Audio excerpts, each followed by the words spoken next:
we may be right in it, but we're going to find out for ourselves. It's time for more League of Legends action, so let's head into Champion Select with our two teams. All right, we can see what they're opening up for right here. Right now, the Orianna being banned away from CLG. The Evelynn as well. This is the second time that Azubu Frost has banned out Eve here. They really do not like that champion wreaking havoc among their ranks. Shen and Skarner. I know, CLG is going for triple teleport promote again, guys. They've dropped out 2 heavy initiators in Shen and Skarner. That last ban, $5 it's Malphite. All right, so we're going to see Alistar there. Freak calling out the Malphite, the heavy initiation to stop that strategy of the teleport promote strat. We'll have to see if they can do it, or if it's going to be just a pick that's going to allow themselves to get something else that they want to trick Azubu Frost into. Now, we do know Azubu Frost, Shy having an amazing game just against SK, and we're going to have to see if he can do that again. They do drop out Ezreal, and Woong is going to be quite sad about that one. No, that does still leave some initiators open, though. Azubu Frost, they've got a lot of options open. Right now, they're looking at that Vladimir first pick. This is a team that will run double AP, so that Vlad could be the mid lane like we saw in the first game. He could be up in the top lane as well. There's a lot of still options available here to Azubu Frost, but you know, we've seen a lot of different options. We've seen guys go for first pick on AD carries when it's Ezreal. We've seen first pick on support. We've seen a lot of different options available here. Azubu Frost have a wealth of options really here. A lot of the initiators are gone, but again, there's still champions like Malphite available. There's still, you know, actually with Orianna gone, you can't really use Shyvana as a major initiator either. A lot of those major initiation combos are kind of dropped off the map. They have to consider that there's a much narrower pool here of initiating tanks, of fight starting, but they're going to have to pick themselves very safely around this. They're going to open up with Maokai, which is a very good opening pick. It's a jungler. He's going to have really good gank presence. His jungle clears are pretty fast as well. He's going to be putting on a lot of pressure. Another great thing about Maokai is he's very team fight centric. His ultimate will make all the allies around him take reduced damage, so if you get into 5-on-5s, it's going to be really hard for the opponents to shut you down. So whether it was the combination of seeing Orianna in the game, they're going to put that one out. But however, Voyboy's Olaf is left in the game as well, and they're going to take out Lulu for Chowster. So that is his, I think, 3rd game in a row now onto Lulu. We keep seeing her picked up there as that primary support for Chowster. Voyboy finally getting on his comfortable Olaf top. That's going to be good for him. Olaf has a lot of really, really great matchups. He's one of the few that can stand up to Jace and perform well. He just has a lot of great moves available. He can dive in and crush down an attack damage carry or anyone squishy in the back line, or he can hold the front, be a big beefy tank, and just absorb all the initiation. And there's a great combo here because they've got Lulu on that team. She is the one support you pick. Now, you can pick Janna as like a support the squishies and use Monsoon to keep your squishies alive. Lulu's really the support a tank support, where you put that wild growth there, you're going to kind of knock everything up around him and slow enemies around that initiator. You can put help picks down and throw on Glitterlands and kind of crowd control everyone around. Lulu is there to be comboed with Olaf. He's going to be diving in and crushing someone in the back line. It's going to be huge, and we do see that Sona down bottom, so there's going to be a little bit of harassment poke there, but still a safe, sustaining lane, and the Jax pickup as well, which was about to be their first pick, but they went with that support utility in the jungle. Yeah, I like that idea in general, because when you pick a top laner early on, you open yourself up to getting counter-picked, and that's kind of a weakness where the opponent's like, oh, okay, you're Olaf, cool, we'll go Jax. If they had picked Jax first, and maybe CLG would have chosen a different top laner there. Now they're going back to relying on Shy's Jax. We saw him carry that game 1 out against Invictus in a very, very narrow victory, so that's going to work out pretty well. The Sona in there for a support can work with almost anything down in that bottom lane, so you're going to see some pretty good pressure from Azubu Frost all over the map. And that's maybe a little bit of a better choice as a Mundo with an Olaf running around as well with Ragnarok on, but it's going to be that Mundo into double lift into his Graves. So you've got a big front line for counter logic game. You can hear the crowd in the background as Azubu Frost kind of chooses their picks here, what exactly is going to go in. But with Mundo and Olaf in the front line and Lulu to back that up, there is a big beef wall there that's going to be very hard to break through. Graves, just behind there as well, is going to be putting out a lot of damage. It'll be really hard to get to him. I think if they don't have another diver to go along with Jax, Graves is going to be safe the entire time in the back line.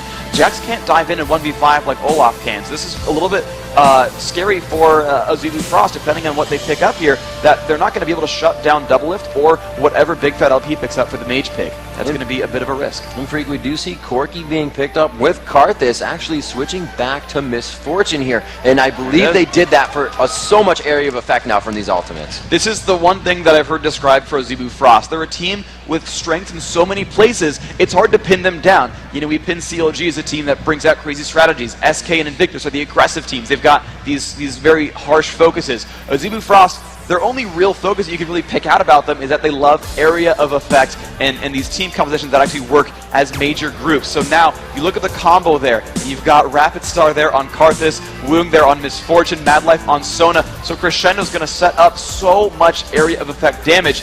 And then on the back of that all, Shy is still running in there as Jax. And now if you're CLG, you don't really know quite what to focus. But it looks like what CLG is going for here is actually not that 3 teleport promote after all, but maybe much more similar to that first game where they pick up that Cassiopeia, that disengage mage where, you know, the Petrifying Gaze ultimate, it'll stun you if you're facing her. So if you're running into CLG, she pops the ultimate out, stuns everyone, says, hold on, you know, step back. Great wave clear, great overall at stopping the aggressive plays. And honestly, if CLG can keep themselves from fighting in a 5-on-5 engagement, which is all Azubu Frost wants to do is fight 5-on-5, if CLG can stop those, they've got a really good split push composition. Olaf can solo anyone. Mundo's going to get too tanky for anyone. Cassiopeia is a great duelist overall, and I mean, don't even get me started on Doubleth getting fed on Graves. That's a scary place to be if you're Azubu Frost. And Freak, both teams have played great all day. Azubu Frost 2-0, and if you want to see them come out on top, let me hear you for Azubu Frost.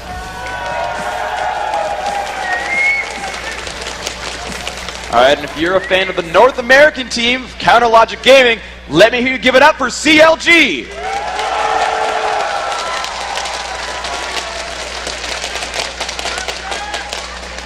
Alright guys, we are into the game. CounterLogic Gaming, your purple team. That blue team coming in as, well, I guess they'd be the red team as well. The blue team coming in as Azubu Frost. And it looks like these guys are going to just keep themselves in their jungle for this first bit. Looks like CounterLogic may play that Fog of War game here. Yeah, they're going to start setting up to see what their level 1 engagements are. We saw at the beginning Azubu Frost playing defensively, you know, kind of scouting out all the initial engagements, whereas CLG is more, they might be going for something a little bit more crazy. You can see them actually grouped up here at the bottom half of the map. They might go for something right now. Wards have been being placed down. Starting to move closer. Chowster put that one right over the edge, so they would have vision of anybody waiting to stop the golem push there. Blue team can grab those golems and surprise level 2 in lane and become very aggressive. Now they're denying out the jungler here somewhat. They're hiding in the camps, making sure not to move too fast. You can see them all staying pretty much, if you will, at a line of scrimmage. They're not going one by one by one. Power in numbers here. Oh man, they just got spotted on that jungle invade. They tried to get around that brush and not get seen, but they got pinged out, so Woong knows exactly where CLG are. There's a ton of ward coverage for CounterLogic Gaming. You can kind of see they've got that tri-brush warded and 2 of those spots around the lizard buff. They've run a single teleport, so Voyboy might come through and try to jack something in the jungle. They are actually still waiting around, looking for something a little bit cheeky. We'll see if they can get some kind of kills out of nowhere. Cass returning back to the jungle to grab, or help rather, with Blue and get a pull on that. Looks like CounterLogic will stay here. Woong coming up, still knows they're there. You can see how cautious he was about that. Did not just run to start firing off on them. And they're going to push down the first wave. This is going to deny so much experience. Now, Doubleth isn't grabbing this as well, but all of those minions are just going to start going into the turret. And Woong actually may be able to grab this. That timing seems a little bit off. Well, they're going to force Misfortune to defend at her turret, right, but they're going to immediately go for more pressure. All that ward coverage means they get to go for a 3v1 at Lizard. If Azubu Frost wants to stop them, they give up a full minion wave worth of golden experience. They don't want to do that. Meanwhile, they've sent Voyboy down to clear out the jungle, get level 2, grab a golem buff, and then teleport up top for a 1v1 with a buff advantage. This is a really, really good opening for CLG. Oh, Woong getting hit up quite hard here, and he is going to be pushed out of that for a second. Now, Freak, if to look at our little bit of a featured matchup for this is going to be Chowster and Madlife in the bottom, just the battle of the strategies. Yeah, it's really, really interesting overall. Chowster, that main theory captain for the team, really setting up a lot of these strats. You know he had a hand in what just happened right here with those buff steals, and that's a big deal. On the other side of it, you've got Madlife, who's a great support player, but if you heard Doubleth earlier, he said their bot lane is easy mode. Oh, we do see Cloud Templar getting poked out, and this is a very big detrimental effect for Maokai if he is in the jungle, and he is getting hurt. The Ignite goes down. Big Fat LP, first blood. And that is the kind of opening that CLG wanted. Making a lot of moves, and actually Voyboy again in fights with Shy, and with the extra experience advantage, that's going to be a really, really good lane for him. That blue buff is going to help out so much. Just throw down the reckless swing. The true damage cannot be stopped by that Jax dodge, and he's just going to be able to push him back to his turret. Mundo waiting off in the wing. They're giving him pings, saying this would be a great time for a counterattack if we could really put it on. However, we are seeing Cloud Templar coming back in a little bit slow. Voyboy taking a loss in the damage trade here, and he puts himself on the wrong side. A little extra damage he did not want there. Hotshot GG coming around the back. Shy doesn't have much to jump to here. It may be another kill. The undertow thrown just short, but he picks it up again. He misses the undertow, but it's all up to Hotshot. All by himself with a quick assist to Voyboy. And that's when you combine crowd control with more crowd control. Voyboy on that Olaf, landing undertow just enough to slow his opponent down. Shy, finding that rare aggression, actually got kind of burned for it. He went in there, went for that fight onto Voyboy, using the Counter-Strike cooldown in order to deal more damage, and it simply got burned in the end. Hotshot came up. There was no ward coverage. He had no way of knowing the jungler was about to show up. A great game, great foresight there by Hotshot. That's a really, still, again, a great opening for CLG. Bottom lane getting pushed out. You can see both teams are a little bit hurt. The AD carries more healthy than the supports, and as we said before, the supports can win the lane better than just the AD carries right-clicking each other, and that's really our featured matchup. Jouster and Madlife. We'll see what they can provide to this game in that bottom lane action. 5 minutes into the game, 2-0 in favor of CLG, so it looks like they have overcome that early aggression. And this is going to be, I think this pace needs to be kept here by Counter Logic. That they have to realize they are against a brutal late-game team competition. Karthus and Jax especially will scale so much harder than Olaf and Cassiopeia will. Those lanes will become worse and worse for CLG as the game goes on. They need to keep that pressure going. They need to keep picking up those kills and keep putting on the damage. Wow, a burst shot, at least 500 HP taken off of Double Lift there, and that's the poke from Sona. It may not be a super aggressive kill lane, but they are going to get that poke damage in. Shy trying to win the damage trade here as they both chug down the potions, and it looks like they just returned to farming after a quick battle out. Yeah, they're really cooldown based, both these champions. Before they get any major items, they're mostly about just doing damage. Takes that in mid, the exhaust is down, and he does go! The transfer over from the blue buff, going to Rapid Star. Very good aggression there. You know, Cloud Templar needs to make things happen for himself because of that early misgank, or invade rather, but they did it well there. That was absolutely correct. Those junglers, really, the emphasis for these games. Those first kills, all of them, actually every single kill so far has come from the hands of the jungler showing up. Voyboy again, but he's in front of his turret here, trying to drag Shy into the turret. Shy kind of jumping out of position with his name. Usually that's his play, but right now he feels very confident in this tournament. Azubu has played very strong, now 2-0, and Shy has really upped his game. We saw it last game with Zinj, now with Jax against that very, very good Voyboy Olaf. And we're seeing just constant pressure, actually, all these lanes really getting into fights all the time. These junglers are going to be highly stressed, and they're going to have to keep roaming around the map, getting to these fights in time. When every lane is aggressing, you never know where to go, and especially as they get closer to level 6, there's going to be even more burst available. Right now that Karthus is 6, there's an advantage on the map for Azubu Frost. They can set something up for Karthus to pick up a kill with Requiem. Jouster doing as much damage as he can, every chance that he can. You can see Madlife just trying to get power chords in and then move out of the fight, having enough mana to sustain. The buckshot will push. His Double Lift returns to buy.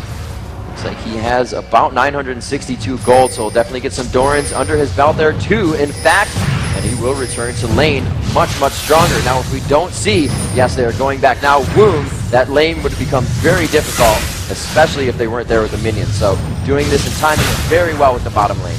Yeah, that's really, really smart. When you're ever in a lane against an opponent, you've got to realize that picking up a kill or picking up a bunch of minions doesn't mean anything until you spend that gold. I've seen so many times where a player will pick up first blood, then stay in lane with no potions, and end up losing the lane again because their opponent came back with full health, mana, cooldowns, and like an extra cloth armor. You know, these players are constantly aware of the fact that when their opponents go back to base, they're going to show back up with more items, and you on your own side have to make sure that you don't get spurned by that and start losing out in items basically because they bought and you didn't. So usually you see Olaf go for either, you know, Undertow or Reckless Swing, but he has put 2 now in Undertow and 2 in Reckless Swing. Is he just looking for consistent damage? He's basically trying to hedge his bets and make sure everything's going to be pretty strong. Both his abilities get a lot more efficient as points go in. The 1 point in Vicious Strikes just kind of makes sure he has some health sustain with that lifesteal there. Down to the jungle already with an 8-minute Oracles on himself. CLG always getting that very fast map control to help them in the early part of the game so they can climb to late somewhat. And Voyboy backing off here. Nope, throwing a little bit more aggression down as the potions continue to go out. Hotshot still in that bottom lane as they mill about. He hits Madlife with a cleaver. There's going to be some damage. The force splash there. Very nice and pure shots onto Hotshot. He can't get the heals on. He may go down from this, but it looks like he's going to make it out. The ultimate goes off, and they're all just out of range. Cloud Templar taking a turret shot, and he's just a little too late on the gank. Great aggression from Azubu Frost, though. This is a phenomenal fight, but Big Fat's not in a good place in the mid lane. Rapid Star and Shy trying to jump onto him. So much aggression in every lane right now. They do get the jump onto him. Petrifying Gaze goes to Karthus, and he jumps over the wall, but he gets double blast down. Big Fat LP will surely go down in the fight. The ping still going down bottom lane. Mad Life absolutely obliterated. He goes down as Sona. Boy on the chase, but with very low mana, getting himself in quite a sticky situation. Cloud Templar will not go down, and now it's Jax, the duelist, to clean up the fight. Shy coming in and doing exactly the opposite. Will he have enough for another leap? The blue buff for the cooldown, and he gets polymorphed right before the turret. Looks like they will still aggress here, Freak. Rapid Star is coming in. Can the Wall of Pain go down? The flashes are down. Jumps in. Double Lift will fall, and Lulu goes down as well. They pick up overall 4 kills. What a great turn of events there. Rapid Star, you normally don't see it on Karthus. If you look at Froggen, for example, he'll sit in lane and farm raids and be like, yeah, you get Requiem, and then go back to farming some more. Rapid Star here, again, living up to his name, making these plays. Those last 2 kills were a result of him showing up and getting that wall down. Oh man, they're going to go hard for this, Freak. That is the Oracles, and that is the Oracles down. 8 minutes into the game. Hotshot with no gold generation item. That is a scary situation. Getting an early Oracles like that is a bit of a gambit. You're trying to rely on that ward sweeping to set up ganks for you, and Hotshot was moving around into these fights. He was very present for the last few minutes, but the problem was that they ran out of steam, everyone dropped off the map, and they didn't have any ward coverage anymore. He walked into 4 champions out of nowhere. Now slowing them down a little bit with that fight. Hotshot always saying that he doesn't pay enough attention and focus to his camps. Now he's only 9 behind right now, and his lane presence is very good. Losing that Oracle will definitely set him back.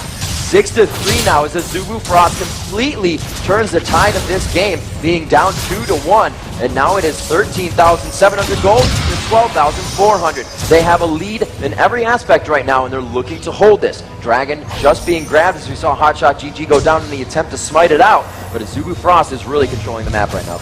And ultimately, they've not capitalized these kills on any major objectives. Even though Hotshot did go down, he bought enough time with the rest of his team showing up that Dragon had to be aborted there.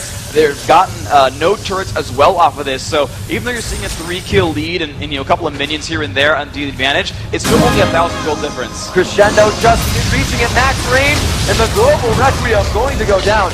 Great kill and assistance from all the team of Azubu Frost. And that's just the corner of Crescendo, just landing onto double this little Shen right there and making that fight happen. Requiem, the gank from the jungler as well. That is teamwork right there, just making these fights happen over and over again. Jax going for that tanky sustain build. The Triforce first is going to help him. Petrifying Gaze goes off. The Wall of Pain did hit. Karthus could retrade the damage here, standing right in Defile. Big Fat has to separate himself from Karthus here. He does a great job, but Cloud Templar just on the outside. But again, aggression top lane. Shy, not even looking behind his shoulder. Oh, Hotshot gets out. The health is there. They bring it back and forth. Oh my God! Big Fat makes it out alive with amazing play from Shy. That counter-strike just came back in time. Hotshot landed the cleaver, tried to walk back in. He knew his health bar was super low, and he just didn't estimate that counter-strike to get up just that second. Damage there, the dodge keeping him alive. Oh wow, that was a second away from a double kill versus a death. We got to change his name to Not So Shy. This is absolutely ridiculous. Coming into this tournament, all of our notes just say he's very laid back. We're actually going to see a replay of this and just show you how wrong that really is. Yeah, we had 2 fights at the same time as well, that top fight and that mid. Let's see exactly what went down. Replay starts off, Mundo jumps in there, getting kind of chased away, but look at that slow, the undertow so perfect right there, and he starts belting out damage, but watch, Hotshot walks back in, and he wasn't ready for it. The dodging is too good, the counterattack damage really, really high. Just excellent, excellent play by Shy. And he is just totally vamping up on these items now, and he actually got himself 2 wards. He knows he's happy in lane. He just said, I took on Olaf and Mundo by myself. These 2 wards are going to keep me in lane forever. And we can just see how much control Azubu Frost has over everything right now. A good attack there, gives them blue buff still. They're going for the attacks on a Hotshot, but not enough from double up. And they just control the map. CLG can't even enter their own jungle. The good thing was, though, they at least did get that golem buff. It was really, really good coordination there. As the poison was down, Hotshot smote right before that poison tick and still gave Big Fat the blue buff. Now yes, they were forced out of lane, and even though you don't need a kill to do it, forcing your opponents off the map will give you enough maps to be able to take things like Dragon or like a turret. You can see they've got one of each now, Azubu Frost, so they've finally started to capitalize these kills into objectives that snowball the game forward. You can't just rely on getting kills, you've got to get something after that. Well, Shy's got all the kills, his team's got all the objectives, and they are pushing this game forward the right way. How do you feel about these mid builds? We have the Rod of Ages going against the Haunting Giants. Not as much health is going to come from that as you enter into the game, but still both of these champions' main objective is to face each other and fight. This makes a lot of sense really on both sides. That, you know, Karthus wants to survive early aggression and just get to the late game, so by grabbing a Rod of Ages, you've got a lot of sustain there, you've got some extra health to survive duels, and it lets him go for that Death Cap and the Sorcerer's Shoes and the Void Staff and everything else to scale into late game. What Big Fat's going for, and he actually did it really well so far, is he wants to duel his opponent. He wants to try to shut down Rapid Star over and over. By getting early magic penetration, he makes sure that he's dealing full damage to his opponent. He'll get ability power and more durability later. He's trying to shut down specific frail opposition, and he's doing a pretty good job of it. We just saw at the same time that Mundo, you know, gave the double kill to Jax, he actually got into a duel with Karthus and came out completely clean from it. So, you know, right now it's on Big Fat LP to shut down Rapid Star, and CLG as a whole needs to find something to shut down Shy. A lot of pings going down, and Counterlogic Gaming moves through the North River here. Kind of just milling about. Big Fat with that blue buff, getting harassed out by Wound, trying to miasma down the minions and keep them out. Cloud Templar buying that 15-minute Oracle. We have not seen it come back on Hotshot yet. That money is still trying to be regrouped. He does have the Heart of Gold to get that money back, as he's not getting killed, which will help him out a little bit. And the Blitzkrieg, like they try to sneak this one out. We've seen this happen from teams lately.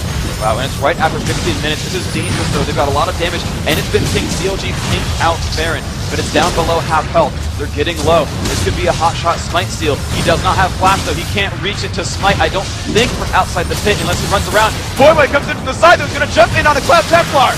They do not get Baron. It's going to go to Azubu, but they're very low in the fight. The focus is Maokai. He does not get his ultimate down, and they continue to go 1-for-1 here. Boy looks to fall, and Hotshot can't do anything from the outside. That ends up making it a 2-for-1. Excellent job there. And just like last time, Doublelift alone in the bottom lane, trying to shut this one out to turn this one back around. The fortunate thing here for CLG is that, you know, it's still early enough in the game that the Baron buff itself is not actually providing a lot of armor and a lot of ability power and attack damage. The actual buff itself scales over the course of the game, so the purple orbs aren't granting quite as much as before. The major advantage you're already seeing on the scoreboard up top. Mostly it's the golden experience, and that's going to, you know, not grow anymore over time. So this was like the one fortunate thing for CLG is they can trade a turret, which is a permanent advantage, and try to stabilize here in the mid game. I think they can defend turrets in a 5-on-5 if they want to. Freak, I really like the MF Sona.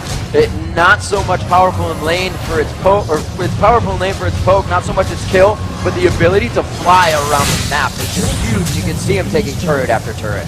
And that's huge overall, and this is really what Azubu Frost wants to do, is just like when you pick up champion kills, when you pick up the Baron buff, you want to run around and try to find aggression on turrets. The extra mobility that they have because of Sona Misfortune really sets them up for turret kills out of nowhere, which is actually a very, very big deal for them. But on the same side, I really feel that though there is a 6,000 gold difference, CLG still does have turrets, and they have a very good anti-teamfight composition. Olaf's very disruptive, Hotshot's very, very tanky on Mundo, and again, they still have Big Fat LP with the counter initiation on a Cassiopeia. If they play defense, they should be able to hold the line. 11-5 here as we pass just about 15 minutes, and the biggest deficit in the game that we've seen so far, 6,000 gold this early in the game. Azubu Frost is up by quite a lead here, pushing down these turrets. They have lost their bottom turret, but that's not near that Baron buff. It just went down. It's going to be highly contested as it comes up again, seeing that Azubu Frost took it at 17 minutes. So if they go for that once again, the bottom lane is open to be pushed after they have their way with it. And so let's see what they end up going for here, because you know, there's a lot of turrets really still available on the map that should theoretically be killable. You've got 2 outer turrets still, you know, out there on Azubu Frost side. You've got another outer turret just right here at the top lane on CLG's side. These are killable structures really either way, whether they send Voivo with a teleport to an undefended lane, or they just send Doublelift on a split push again to counteract a push from Azubu Frost. You might see these turrets go down. I still think Frost wants to push this advantage. They've got about 1 minute and 20 seconds left on Baron. They could go for one more turret here. looks like Shy putting more aggression onto Voyboy. He cannot even duel that fight anymore without using his ultimate, and it's really not worth it to him, rather. His lane getting pushed right now, the blue buff being tested, however. Cloud Templar coming in from the right, just throwing a late sapling. And it looks like with the vision of those champions down bottom, Shy should be able to take out this top turret. Yeah, with Voyboy gone, I mean, he could have run teleport to try to defend that, but ultimately, he still would not have liked that 1-versus-1 matchup very much. You just hear chunk, chunk, chunk, that turret does go down. No one from CLG really even tried to defend that. That's just, again, more and more advantages here for Shy. He's left alone to farm that minion wave, and he's going to get beefier and beefier and beefier as time goes on. This is looking more and more like, you know, Shy taking this game over in the next few minutes. I love how Azubu Frost buys wards throughout everybody in the team. We just saw Wong. Wow, going under the turret. Voyboy going down quite low. Shy doesn't even care about how many shots he's taken. We saw this happen before, and he could get himself a double kill again, but Ravenstar takes that with Requiem. Voyboy chased, or rather, Shy chased out of that one by Hotshot GG with his ultimate on. Hotshot, just again, like the first time we saw him on Mundo, does not have any items behind him. He delayed his Heart of Gold in order to pick up an Oracles, and it backfired horribly. He'd be in much, much better shape if he didn't get burned for that aggressive play. And you just see he's behind items trying to finish up maybe an Aegis, maybe a Ninja Tabby, and a Spirit Visage, but he's got no major items here. You would have thought that a 2-on-1 behind a turret would have been the chance for CLG to turn back onto Shy. But it's a 4-level difference or a 5-level difference here against Mundo, and he's got no items to tank this out. It's looking better and better for Azubu Frost. This is amazing for Shy. 4-1-3, at least 60 CS over, 60 minion kills over Voyboy, and he also, if it has not gone back to buy yet, has 2,400 gold in his pocket. Just finished the Triforce, still has 1,300 gold. Yeah, right here you typically see Guardian Angel be the next major purchase there, so a Chain Vest might be in store. He's actually instead going to go for more damage output, picking up the recurve bow. That's going to be, it looks like Wit's End there, and that's going to be another very, very tanky man. He's not worried about any physical damage. I guess he's just worried about Cassiopeia and Lulu going for a little bit of magic in this build. There we go. Voyboy and Hotshot kind of juggling together right now as they trade some golems back and forth. Seeing that bottom lane farm it out as the turrets are down. It's only farmed to that river area, and then the AD carries really don't feel safe to do it. 12-5 at 20 minutes. Huge 10,000 gold lead, almost 11,000 actually separates these teams. 5-1 on the turrets, and that means so much map control for Azubu Frost. The good thing here, though, for CLG is they're going to run out of things to do. They're down to 1 turret left. Baron is still dead for just a couple more minutes, and then, of course, then it comes back up, and yes, they can farm it again. But they're running out of easy objectives to take. So if CLG can stall this out, which really hails back to the old CLG from a year ago, if they can hold on to it, and they have the champions to do so, they can wait around for a little while and finally get themselves to a late-game situation. I think Doublelift on Graves will have a better late game than Woong, and I think Big Fat LP can, if he manages to stay safe in the team fight, which will be hard, but is doable, he'll be able to be just as big of a team fight threat as Rapid is on Karthus. So in that theoretical end game where everyone's got max items, CLG does have, I think, the champions that it takes to put up a very, very good fight. At least certainly better than the fight they've got right now in front of them. So to CLG's credit, what they need to try to go for is buying time and stopping the pushes. And thankfully for them, there's not much else for Frost to do without getting inside CLG's base, which makes those fights so much easier to win. And Freak, they are looking to do just that. Very heavy initiation coming from Cloud Templar. With Shurelia's Aegis and Boots of Mobility to get himself in the fight and sustain until his team can close the gap that he made with Twisted Advance. Throwing down that ultimate Maelstrom, he is going to be able to mitigate a lot of damage. And with the AoE, the area of effect of his team we talked about before, they can really close down some of these fights. You see Voyboy trying to get himself some health with that Giant's Belt, slowly piecing together items as well. Looks like he made Shurelia's for himself, for Randuin's as well. He needs to put out some damage for his team though. Big Fat trying to help Hotshot as he's pushed out of the fight by the AD carry Woong. The MF is playing huge dividends for them with the speed of her and Sona around the map. Here they are again, Freak, to dance out the Baron. This is really smart for Azubu Frost. They know that they're in the driver's seat, and that even with Baron putting out some pressure, that they've got the ability to take a 5-on-5 fight. This time, Hotshot's flashing up, but his smite is down for a few seconds. They've got to buy some time there. Doublelift not in a good place to get inside. The Baron does not get stolen. Nice try by Hotshot. Shy's going to pick up that kill as well. This could be a push to win the game here for Frost. They do get a flash out of Chowster. He is getting chased, and he was pretty good at kiting last time. He's going to throw everything up, and he's really biding time here. They want to stall Azubu Frost from even hitting the front step. but it's going to be big for them. They have so much wave clearing here just with Karthus. They're going to be able to go right onto this turret, and if need be, Cloud Templar is going to face tank. This inhibitor turret is going to mean big things for them. Super minions come after the inhibitor. They're going to have that open the entire time. So even if they don't get it here, they're more than prepped for the late game. They're going to like this one overall. You know, if you don't care about minions, you can backdoor turrets.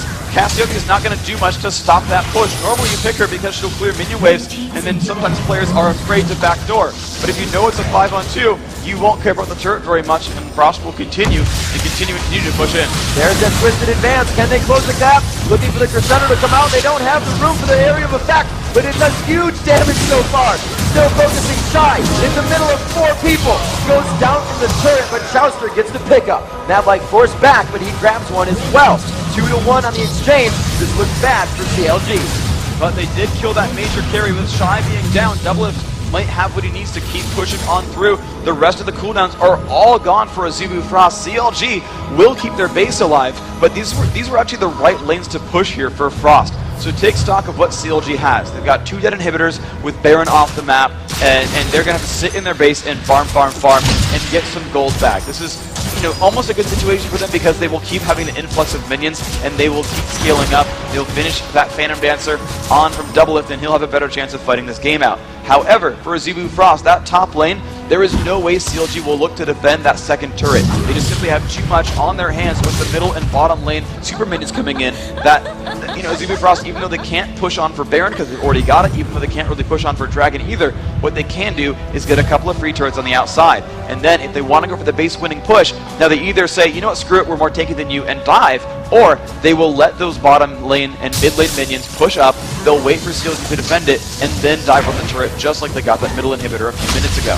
So Azubu Frost, you know, they have a lot of cards to play, and if they play a measured, confident game, I think they can take this one. But if they don't, if they screw up that one fight, CLG's in great shape.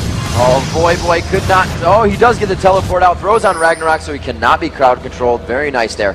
Gets himself out, but the teleport is down. And Freak to make mention of how much Azubu Frost is choking CLG right now for experience and for gold. There is 1 core item, now a 2nd core item finished to an average of 2 on the side of Azubu Frost for every champion. The Bloodthirster and the Shurelias are the only standing core items on Counterlogic North America right now. And they need to make this fight happen right here. They're going on for that top turret, and here comes the dive. The twisted advance. Boy's Ragnarok is down. They catch him up in the fight.